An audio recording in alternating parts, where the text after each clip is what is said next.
যাওয়া হয়েছে। প্রথমবারে হলো আম্মা জান হযরত দুদুমা হালিমা তুসাদিয়া বাড়িতে, দ্বিতীয়বার হলো নবী আমার যখন যৌবনে পদার্পণ করছে। ও মেয়েরা, তৃতীয়বার হলো যখন কারে হেরাতে আল্লাহ নবীর উপরে আল্লাহ পাক কোরআন নাযিল করবে। চতুর্থবার হলো আল্লাহ নবীর মিরাজের সময়।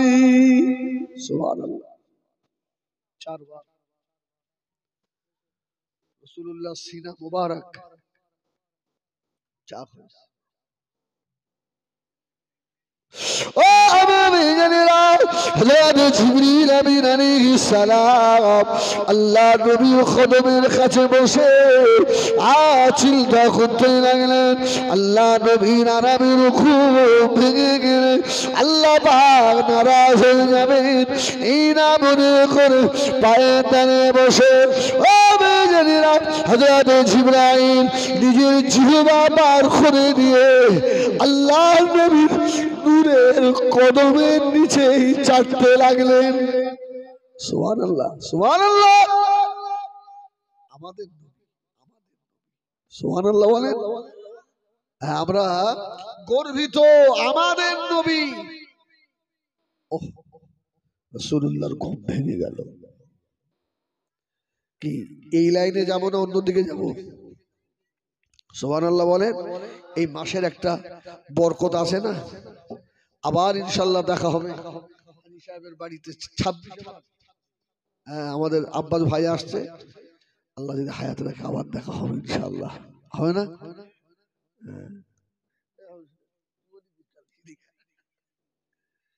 সত্যি এই গ্রামের সঙ্গে একটা মহব্বত আলাদা। হ্যাঁ, হাবিব সাহেব আমার থেকে অনেক বড় না, আমি হেই তুই করি, আবার আপনিও বলি মাঝে মধ্যে। এদিকে আল্লাহু আকবার বলেন, আল্লাহু আকবার। রাসূলুল্লাহর ঘুম ভেঙে গেল। জিবরাইল পায়ের দিকে, নবী আমার দিন দুনিয়া বাদশাহ ওই সময় বলেছিলেন ভাই আখি জিবরাইল আমার পায়ের দিকে কি ব্যাপার? হযরত জিবরাইল সালাম বলেছিলেন ইয়া রাসূলুল্লাহ ইয়া হাবিবাল্লাহ, হুজুর আপনার মাথার দিকে তাকিয়ে দেখেন হযরত মিকাঈল আলাইহিস সালাম দাঁড়িয়ে রয়েছেন। ইয়া রাসূলুল্লাহ ইয়া হাবিবাল্লাহ, হুজুর আপনি উঠুন, ওই দেখেন আপনার আজকে ঊর্ধ্বগমন হবে, আপনার আল্লাহ পাকের দিদার হবে। বুরাক দাঁড়িয়ে রয়েছে, জেনে বলুন সুবহানাল্লাহ। ও চাঁদপুরের সোনারা নবী আমার ওই সময় গুনাহগার উম্মত উম্মতিদের কথা আল্লাহ নবী ভুলে যান না। আল্লাহ নবী ওই সময় বলেছিলেন ও আখি জিবরাইল আমি তো চলে যাব, আমার মেরাজ হবে, আমার গুনাহগার উম্মত উম্মতিদের মেরাজ হলো না। আল্লাহ নবী নূরে দুটো চোখে পানি, আল্লাহ হাবিব কাঁদলে ও আল্লাহ পাক সহ্য করতে পারে না গো। আল্লাহ পাক যদি দিলেন জিবরাইল আমার হাবিবকে শুনিয়ে দেন, আমার হাবিবকে বলে দেন শুধু হাবিবের একা মেরাজ হবে না, আমি আল্লাহ বলে দিলাম আসসালাতু মিরাজুল মুমিনিন। সুবহানাল্লাহ, সুবহানাল্লাহ। উম্মতের জন্য নামাজটাই হবে মিরাজ। জোরে বলুন সুবহানাল্লাহ। নামাজের ভিতরে সুবহান রাব্বিয়াল আলা সুবহান রাব্বিয়াল আযীম বান্দা যে পড়ে আল্লাহর সঙ্গে ডাইরেক্ট কথা হয়। জোরে বলবেন না? রাসূল পাক উঠে বসলেন, রাসূল তো চলে যাবে। আচ্ছা, রাসূলের মিরাজ কত বছর ধরে হলো জানা আছে? আরে কত বছর ধরে শোনেননি?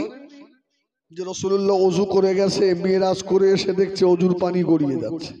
শোনেননি? ঘর থেকে বার হয়েছে, শিকলটা নড়ছে, কিন্তু রাসূলুল্লাহর মেরাজ হয়েছে 27 বছর ধরে। জোরে বলুন সুবহানাল্লাহ। আল্লাহ তার হাবিবের আগমনে তামাম আসমান জান্নাত সব আল্লাহ 7 আসমান সাজিয়েছে, আরশে আজিম আল্লাহ সাজিয়েছেন, জান্নাত গুলোকে আল্লাহ সাজিয়েছেন। আল্লাহ তামাম পৃথিবীটাকে স্টপ করে দিয়েছে। জোরে বলুন হ্যাঁ স্টপ। দেখেন না আমাদের দিকে মন্ত্রী মহোদয়রা এলে রাস্তার সব গাড়ি ঘোড়া বন্ধ হয় না? হয় না? পুলিশ সব মোড়ে মোড়ে দাঁড়িয়ে রয়েছে। একটা মন্ত্রীর জন্য যদি রাস্তার গাড়ি বন্ধ হয়ে যায়, আল্লাহ যার জন্য আসমান ও জমিন বানিয়েছেন, সুবহানাল্লাহ, সে তার হাবিব, হাবিব তার আল্লাহর সঙ্গে দিদারে যাচ্ছে। নবী আমার ওযু করলেন, আল্লাহ নবী জমজমের পানি দিয়ে ওযু করে নিয়ে নবী আমার 2 রাকাত নামাজ আদায় করলেন। ও বেজনেরা, আল্লাহ নবী মিরাজ হবে এমন সময় নবী আমার বোরাকে পিঠে সওয়ার হবেন। বোরাক লাফাতে লাগলো, অস্থির হয়ে গিয়েছে। আল্লাহ নবী বলেছিলেন, বোরাক কি হয়েছে তো, কেন তুই লাফাস? বোরাক বলেছিল, ইয়া রাসূলুল্লাহ, ইয়া হাবিবাল্লাহ, ময়দানে মাশারে আপনাকে আল্লাহর জান্নাত পর্যন্ত নিয়ে যাওয়ার জন্য হাজারো বোরাক দাঁড়িয়ে থাকবে। আল্লাহ নবী একবার আমাদের কাঁধে উঠুক, আল্লাহ নবী একবার আমাদের পিঠে উঠুক, আল্লাহ নবীকে বহন করে নিয়ে আল্লাহ রহমতের জান্নাতে নিয়ে যাব। ইয়া রাসূলুল্লাহ, ইয়া হাবিবাল্লাহ, ওই কঠিন দিনে আজকে আমি আপনাকে এত রাস্তা সফর করাবো, ওই দিনে ওয়াদা করুন আপনি অন্য কোনো বোরাকের পিঠে উঠবেন না। সেদিনে আপনি আমার পিঠে সওয়ার হয়ে আল্লাহ আমাকে রহমতের জান্নাতে যাবেন। আল্লাহ নবী জবাব দিয়েছিলেন, বোরাক রে, আমি ওয়াদা করলাম সেই দিনে তোর পিঠেই সওয়ার হব।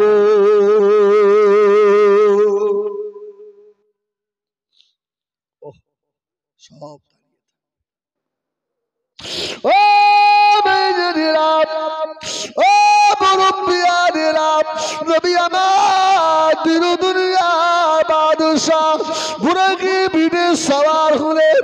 আল্লাহ নবীকে বুরাক বাইতুল্লাহ থেকে বাইতুল মাকদাসে নিয়ে যাবেন। না না না, আল্লাহ নবীকে নিয়ে গিয়ে একটা পাহাড়ের উপরে দাঁড় করালেন। সুবহানাল্লাহ। ওটা কোন পাহাড়? আল্লাহ নূরে পাহাড় জ্বলে, মুসা জ্বলে না। খোদা তোমায় ডাকতে জানি না। সুবহানাল্লাহ। কহি তুর পাহাড়, তুর পাহাড়ের উপরে গিয়ে বোরাক দাঁড়িয়েছে। আল্লাহ নবী জিজ্ঞাসা করলেন, ও সালাম, এটা কোন জায়গা? হযরত জিবরাইল বললেন, ইয়া রাসূলুল্লাহ, ইয়া হাবিবাল্লাহ, এটা হলো তুর পাহাড়।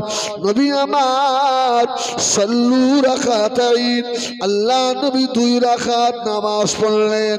বোরাক থেকে নেমে নবী আমার 2 রাকাত নামাজ আদা করে রব্বুল আলামিন আল্লাহ পাকের দরবারে 2 হাত তুলে মুনাজাত করলেন। নামাজ হয়ে গেল। ও মেয়েরা, হযরত জিবরাইল বলেছিলেন, ইয়া রাসূলুল্লাহ, ইয়া হাবিবাল্লাহ, আপনি আবার বুরাকের পিঠে সওয়ার হন। আল্লাহ নবী আবার বুরাকের পিঠে সওয়ার হলেন। বুরাক আমার নবীকে নিয়ে গিয়ে একটা ভাঙা বাড়িতে গিয়ে দাঁড় করালো। সুবহানাল্লাহ। রাসূল বললেন, ভাই আখি জিবরিল, এটা তো আমার শিক্ষা সফর, এই বাড়িটা কার? জিবরিল বলল, এটা আপনার তালুই বাড়ি। তালুই বলেন না সোনবাব বলে? এই আপনারা বোনের শ্বশুর বা ভাইয়ের শ্বশুরকে তালুই বলেন না সোনবাব বলেন? তালুই, তালুই। আমাদের দিকেও তালুই বলে, অনেক জায়গায় সোনবাব বলে। হ্যাঁ, আছে না? সোনবাব বলে। জিবরিল বললেন, ইয়া রাসূলুল্লাহ, এটা আপনার তালুই বাড়ি। আমার দুই বললেন, আমার আবার তালুই? আমার তো ভাই নেই, বোনও নেই, আমি মোহাম্মদ একা। ও বেজানেরা, হযরত জিবরাইল আমিন বলেছিলেন, ইয়া রাসূলুল্লাহ, ইয়া হাবিবাল্লাহ, এক নবী হলেন আর এক নবীর ভাই। এটা হলো আল্লাহ নবী হযরত মুসা আলাইহিস সালামের শ্বশুর বাড়ি। আল্লাহ নবী হযরত শুআয়ব আলাইহিস সালামের বাড়ি। জোরে বলুন সুবহানাল্লাহ। সাল্লু রাকাতাইন। আল্লাহ নবী ওই বাড়িতে 2 রাকাত নামাজ আদা করলেন। আল্লাহ নবী দুটো হাত তুলে দোয়া করলেন। ও আমার জানেরা, আল্লাহ নবী দোয়া হয়ে গেল। আল্লাহ জিবরাইল আমিন বললেন, ইয়া রাসূলুল্লাহ, ইয়া হাবিবাল্লাহ, হুজুর আমার সওয়ার হন। আল্লাহ নবী বুরাকের পিঠে আবার সওয়ার হলেন। বুরাক আমার নবীকে নিয়ে একটা কাঠের দোতলা বাড়ির উপরে দাঁড় করালেন। রাসূল বললেন, আখি জিবরাইল, এটা কোন জায়গা? ওহ, জিবরিল বলল, ইয়া রাসূলুল্লাহ, আর 2 বছর পরে আপনাকে মক্কা থেকে হিজরত করে এই ঘরে থাকতে হবে। সুবহানাল্লাহ বলে, এই ঘর আপনার ঘর হবে।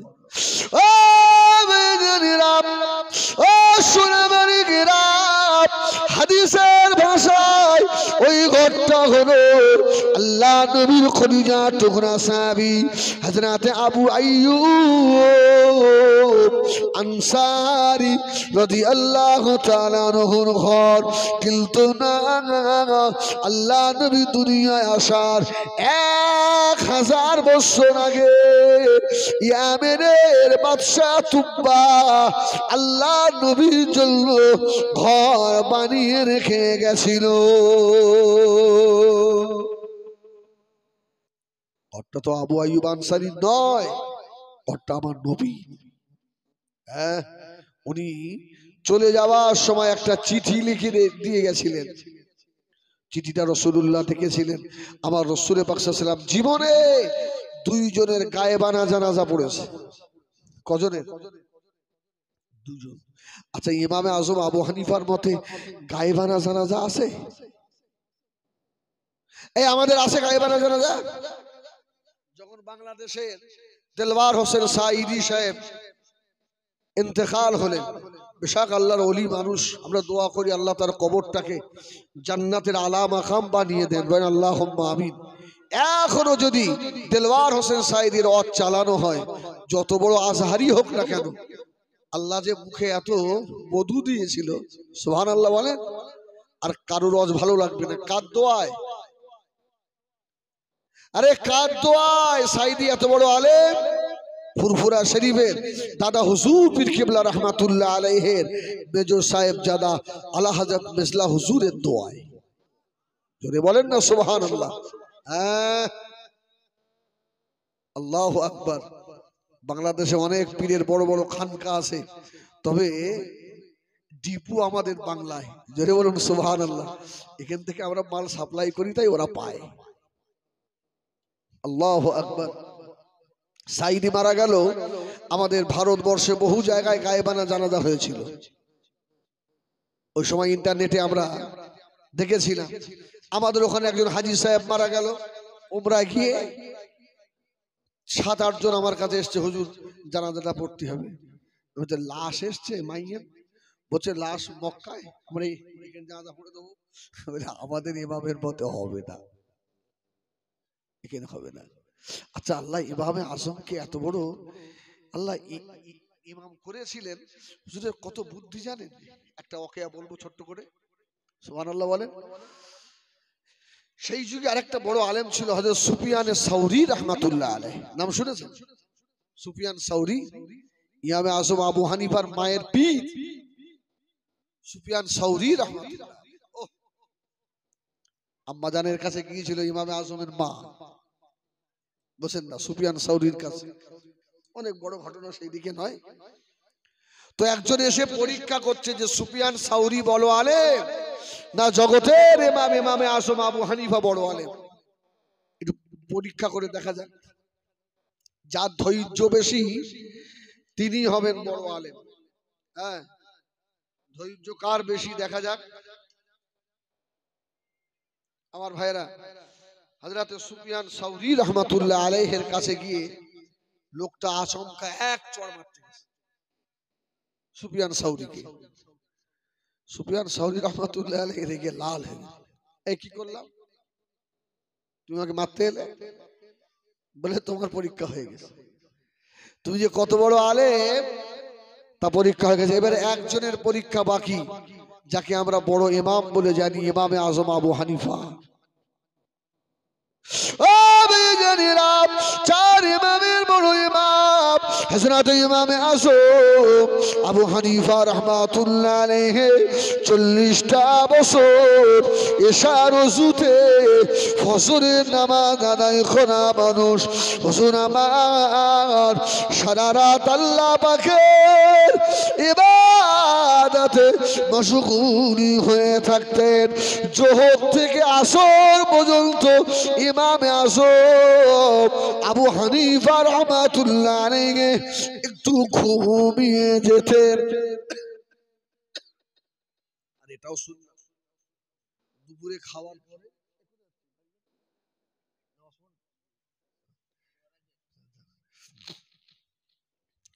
দুপুরে খাওয়ার পরে একটু শোয়া, একটু কাইলুলা করা, ওকে বলে কাইলুলা, একটু এগোড় ওগোড় করা, এটা সুন্নাত।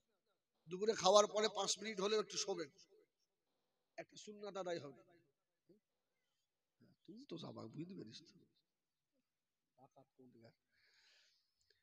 এই শোনা, কাইলুলা। তো ইমামে আজম আবু হানিফা রাহমাতুল্লাহ আলাইহি জোহর থেকে আসর পর্যন্ত একটু ঘুমাতেন। আর যে লোক পরীক্ষা করছে, এই শোনেন, জীবনে শোনেন মনে হয়, যে লোক পরীক্ষা করতে এসেছে ও শুধু ইমামের একটু ঘুম ঘুম ঘুম ভাব, ও ছুটে এসে উপরে গিয়ে ইমামে আজমকে ডাকছে, নওমান নওমান। হুজুর উঠে পড়ল, কি বাবা? শুধু ঘুম লেগেছে। আচ্ছা, আমি একটা মশলা জানতে এসেছিলাম, আমার সে ভুল হয়ে গেছে, আর মনে নেই। আচ্ছা, মাথা ঠিক থাকবে? সারা রাত জেগে একটু জোর থেকে আসর পর্যন্ত ঘুমানোর সময় আমার এই সময় যদি ওরকম জ্বালাতন করে, তুই আমি আজম বললো, বাবা ঠিক আছে যাও, আবার যখন স্মরণ হবে তখন আবার এসো। ঠিক আছে। আবার যে ইমামে আজমের একটু ঘুম ঘুম ভাব, ও শয়তান আবার এসে বলছে, ও জগতের ইমাম, ওঠেন ওঠেন ওঠেন। আমার সে মশলাটা মনে এসছে, বল বাবা। হুজুর উঠে বসেছে, বলছে আবার আমার ভুল হয়ে গেছে। আজম বলছে, আসিফ লোক যে, এই যে আমাকে ঘুমাতে দেবে না। 3 বারের মাথায় আল্লাহর ওলি হযরতে বড় ইমাম ইমামে আজম হযরতে আবু হানিফা রাহমাতুল্লাহ আলাইহি হুজুর আমার শুয়ে পড়লেন। শুধু ঘুম এসেছে। ও আমার বেঈমানেরা, ইমামে আজম আবু হানিফা দোতলার উপরে শুতেন, নিচের তলায় যে দরওয়াজায় আওয়াজ হলো, হযরতে ইমামে আজম তাড়াতাড়ি করে নেমে এসে আর বললো, বাবা মশলাটা বলো। তুমি তো উপরে উঠলেই তো সব তোমার ভুল হয়ে যাবে। একবার দরুদ শরীফ আল্লাহুম্মা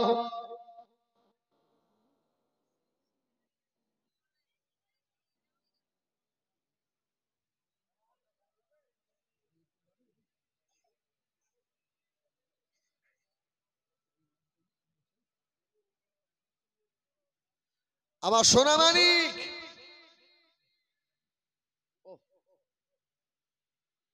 তো হুজুর নেমে এসছে, বলছে হুজুর আপনি নেমে এলেন, আপনি নেমে এলেন। বলছে আমি নেমে এসছি, তোমার তো মশলা ভুল হয়ে যায়, আবার যদি সিঁড়িতে উঠতে গিয়ে আবার মশলা ভুল হয়ে যায় তো এ তো আর এক সমস্যা। আল্লাহ বলে বলো কচি বলো তোমার মশলাটা কি বলো শুনি।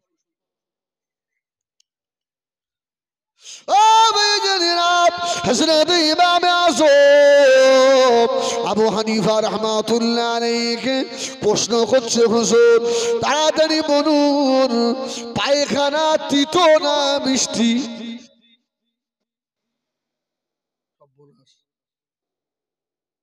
হুজুর বলছে কচি এ কি একটা মশলা হলো, আর তুমি এই মশলা জিজ্ঞাসা করার জন্য আমার এই ঘুমটা ভাঙিয়ে দিলে। বলছে না হুজুর বলেন পায়খানা তিতো না মিষ্টি? ইমাম আযম আবু হানিফা রাহমাতুল্লাহ আলাইহি কিছুক্ষণ চুপ করে থেকে বলল পায়খানা মিষ্টি। আর মিষ্টি বললে ও কি বলবে যে আপনি কি টেস্ট করেছিলেন, খেয়ে দেখেছেন কোনোদিন? চার ইমামের বড় ইমাম হযরত ইমাম আযম আবু হানিফা রাহমাতুল্লাহ আলাইহি ওই সময় বলেছিল, বাবা শুধু ইলম থাকলে হবে না বাবা, ইলমের সঙ্গে হেলেমও থাকা দরকার। আল্লাহ আমাকে জগতের বড় আলেম করেছে। ও দুনিয়ার মানুষেরা শুনে নাও বাবা, আমি ইমাম আযম পায়খানা পিঠা বলেছি, তার কারণ হলো পায়খানা করে উঠে এলে পায়খানার উপরে মাছি বসে না, বসে না। মিঠা বলেই মাছি বসে। পায়খানা যখন শুকিয়ে যায় তিতো হয়ে যায়, মাছি ওর পাশে আর যায় না। মানুষটা দাঁড়িয়ে বলল, এ দেশের মানুষেরা এই জন্যই তুই ইমামে আযম জগতের বড় ইমাম। বলুন সুবহানাল্লাহ।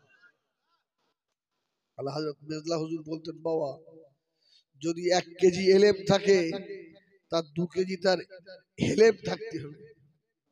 শুধু মলি সাহেব হলে কাজ হবে না, কি আউট বুদ্ধি আউট নলেজ থাকা দরকার আছে। আমার ভাইয়ানেরা সোনা মানিকেরা, আল্লাহ নবী দিন দুনিয়ার বাদশাহ জনাবে মুহাম্মদুর রাসূলুল্লাহ সাল্লাল্লাহু আলাইহি ওয়াসাল্লাম ওই কাঠের ঘরের উপরে বুনাক দাঁড়ালো। নবী আমার সাল্লু রাকাতাইন, আল্লাহ নবী 2 রাকাত নামাজ পড়লেন। নবী আমার হাত তুলে দোয়া করলেন, দোয়া হয়ে গেল। ও আমার জানেরা হযরত জিবরিল আমিন বললেন, ইয়া রাসূলুল্লাহ ইয়া হাবিবাল্লাহ, হুজুর বোরাকের উপরে উঠে বসুন। আল্লাহ নবী বোরাকে চললেন। বোরাক আবার নবীকে নিয়ে গিয়ে একেবারে বাইতুল মুকাদ্দাসের সম্মুখে দাঁড় করালো। সুবহানাল্লাহ। আমাদের প্রথম কাবা কোনটা বলেন না? মুসলমানরা আগে কাবা কেবলা হওয়ার আগে কোন দিকে ফিরে নামাজ পড়তো? বাইতুল মুকাদ্দাসের দিকে ফিরে না? হ্যাঁ, আহলে কিতাব যারা এরা বলল, দেখলে মুহাম্মদ সাল্লাল্লাহু আলাইহি সাল্লাম আমাদের ঘরের দিকে ফিরে নামাজ পড়ে। আবার রাসূলকে বারবার শুনতে হতো, বারবার শুনতে হতো। রাসূলুল্লাহ মক্কা থেকে মদিনায় গেলেন। মদিনা শরীফে গিয়ে রাসূলুল্লাহর মনে মনে হচ্ছে, আল্লাহ যদি কাবাটা কেবলা হতো। সুবহানাল্লাহ বলে, যদি কাবাটা কেবলা হয়ে যেত। এইজন্য মদিনায় একটা মসজিদ আছে, মসজিদে কেবলাতাইন, 2 কেবলার মসজিদ। কদ নারা তাকাল্লুবা ওয়াজহিকা ফিস সামাই ফালা নুওয়াল্লিয়ান্নাকা কিবলাতান তারদাহা ফাওয়াল্লি ওয়াজহাকা শাতরাল মাসজিদিল হারাম। সুবহানাল্লাহ। রাসূলুল্লাহ নামাজ পড়লেন 2 রাকাত বাইতুল মাকদাসের দিকে ফিরে, আর 2 রাকাত পড়লেন কাবার দিকে ফিরে। আল্লাহ বললেন, হাবিব চেহারা ঘুরিয়ে নেন, রাসূলুল্লাহ ঘুরিয়ে দিলেন। সুবহানাল্লাহ। ও আমি জানি না, নবী আমার আস্তে আস্তে গিয়ে বাইতুল মাকদাসের পাশে গিয়ে দাঁড়ালেন। আমার আমি জানি না, আল্লাহ নবী বুরাকের উপর থেকে নামলেন। হযরতে জিবরিল আমিন আলাইহিস সালাম আল্লাহ নবীর বুরাককে নিয়ে বুরাকের রশিটা ধরে বাইতুল মুকাদ্দাসের সম্মুখে বড় একটা পাথরের উপরে আল্লাহ নবীর ফেরেশতা জিবরাইল আঙুল দিয়ে গুঁতা দিলেন, পাথর ফুটো হয়ে গেল। হযরতে জিবরাইল বুরাককে নিয়ে ওই পাথরের সঙ্গে বেঁধে ফেললেন। সুবহানাল্লাহ। রাসূল জিজ্ঞেস করছে, ভাই আখি জিবরিল, বুরাক আবার বাঁধার দরকার কি? ভাই নতুন অজান্তা বা বাটা জুতো কিনে নিয়ে জুম্মার দিন নামাজ পড়তে গেলে নামাজ হবে? সত্যি করে বলেন, নামাজ পড়তে গিয়ে শুধু জুতোর কথা মনে হবে না? জুতোটা আছে না গেছে মনে হয়। জিবরিল বলল, ইয়া রাসূলুল্লাহ, আপনি যে ইমাম হবেন, নামাজ পড়াবেন, আপনার তো মনে এটা হতে পারে যে আমার সে বুরাক আবার চলে গেল না তো, এই রাস্তা যাব কি করে আমি? সুবহানাল্লাহ বলেন, সুবহানাল্লাহ। একদম প্র্যাকটিক্যালি রাসূলুল্লাহকে আল্লাহ শিখাচ্ছেন, যদি বলুন সুবহানাল্লাহ। জিবরিল বলল, ইয়া রাসূলুল্লাহ, যাতে আপনার মনে সন্দেহ না হয় এই জন্য একে বাঁধা হলো, বেঁধে ফেলিস, আর চিন্তা নেই, বিনা টেনশনে চলে যান। নবী আমার বাইতুল মুকাদ্দাসের ভিতরে ঢুকলেন। আল্লাহ নবী দেখতে পান পৃথিবীতে যত নবী আল্লাহ পাঠিয়েছিলেন সমস্ত নবী আলাইহিমুস সালাম গণেরা রুহানি হালতে বাইতুল মাকদাসে রয়েছে। জোরে বলুন সুবহানাল্লাহ, আরেকটু জোরে বলুন সুবহানাল্লাহ। ও ভাইজানেরা, আমাদের মারা যাওয়ার পরে নামাজ পড়া লাগবে নাকি? আমরা যখন মরে যাব কবরে আমাদের নামাজ পড়তে হবে, রমজানের রোজা রাখতে হবে, কত ফরজ হুকুম রাখতে হবে, সব ইবাদত বন্ধ, শুধু সাদকা জারিয়া গুলো চালু থাকবে, নামাজ পড়া লাগবে না। নবীদের নামাজ পড়তে হবে। এই নবীদের কবরে নামাজ পড়া লাগবে, নবীদের নামাজ পড়তে হবে, আমাদের পড়া লাগবে না। আল্লাহ নবী মদিনা, আল্লাহ নবী বাইতুল মাকদাসে ঢুকে পড়লেন। ও আমি জানিরা, হযরতে জিবরাইল আল্লাহ নবীর লড়া ধরে ইমামতি জায়গা দাঁড় করালেন। নবী আমার 2 রাকাত নামাজের ইমামতি করলেন। এই জন্য রাসূলুল্লাহকে বলা হয় ইমামুল মুরসালিন। আমার নবী হলেন সমস্ত নবীদের ইমাম। জোরে বলুন সুবহানাল্লাহ। আমি সেদিন আপনাদের ওই পাড়ায় বলছিলাম, অস্বীকার করতে পারবেন না হাসরের ময়দানে আমি হিজবুল্লাহ একদিনেরও তোমাদের ইমাম। কি তোমাদের একদিনের ইমাম নয়, একদিনেরও ইমাম। ওই পাড়ায় বলছিলাম, অস্বীকার করার জায়গা নেই। আমার রাসূল পাক সমস্ত নবীদের ইমাম। জোরে বলুন সুবহানাল্লাহ। ইমামুল মুরসালিন নবী আমার দিন দুনিয়ার বাদশাহ হাবিবুল্লাহ জনাবে মুহাম্মদুর রাসূলুল্লাহ সাল্লাল্লাহু আলাইহি ওয়াসাল্লাম নবী আমার বাইতুল মুকাদ্দাস থেকে বার হলেন। ও নবী জানেরা, হযরত জিবরাইল আল্লাহ নবীর সম্মুখে 3টে গিলাস ধরলেন। একটা পাত্রে 3টে গিলাস কি আছে?